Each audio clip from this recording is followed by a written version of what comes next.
Hi everyone, welcome to the Property Finance Podcast, and we're back again with another frequently asked question. And today's one is basically, how do you deal with the quantity surveyor? So when it comes to development finance, the quantity surveyor is there to essentially check over your build costs, make sure that they're correct, make sure that the project can be delivered for what you believe it can be delivered for. And they're essentially there as a buffer between you and the lender to make sure that if anything happens to you, that the lender can still deliver the project for an amount that the QS believes is doable. But also they're there to manage all of the drawdowns as well. So what I would say when it comes to that initial report that they do, and this is where the questions tend to come up, is what do we need to prepare for them? How do we kind of give that information to them? What do they need to see? How are they going to process it, etc.? What I would say is they want to see that everything's been accounted for. So they want to see a full breakdown of all the build costs. Now, they don't necessarily need to see how much you're spending per brick, for example. But what they're going to want to see is, right, okay, well, this stage of the build is going to cost this stage is going to cost this stage is going to cost this, and see it broken down and itemized in a way that they can look at it and go, right, okay, that's fine. So you've put this much in for your gable ends, you've put this much in for digging the foundations, you've put this much in for externals, etc., etc., etc. And if anyone ever wants to see an example of a QS breakdown, more than happy to share one. We've got one that's pretty substantial, so please reach out if you want to see that. But they want to see that. They want to see that breakdown of the build cost. They also want to see your drawdown schedule as well. So they want to see, okay, well, when are you taking this money? At what stage? So they want to see, and the easiest way to do this I've found is a Gantt chart.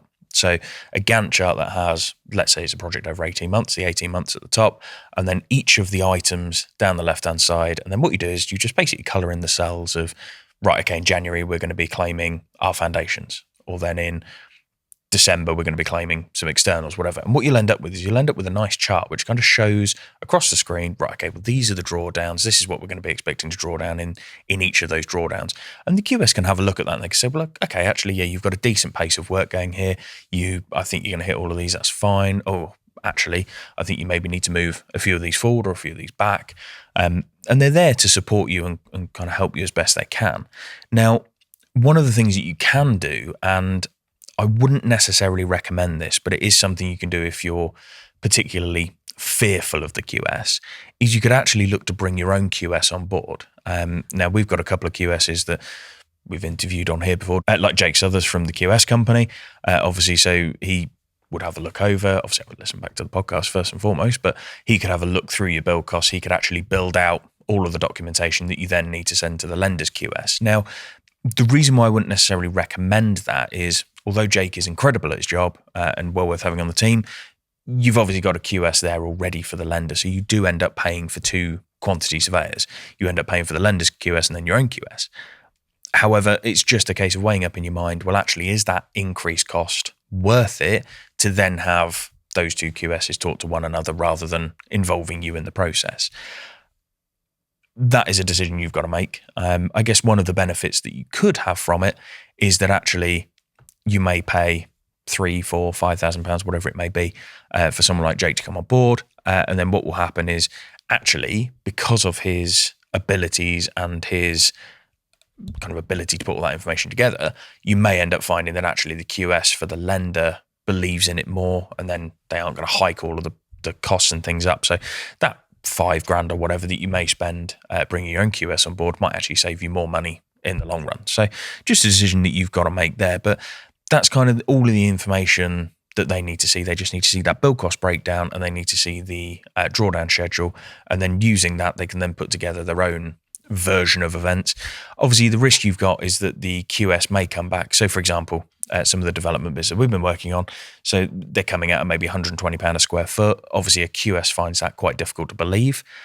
So they may bump it up to 130, 140 a square foot. We've got that issue on the deal that we're looking at the moment, the one that I've actually done the live deal progress of.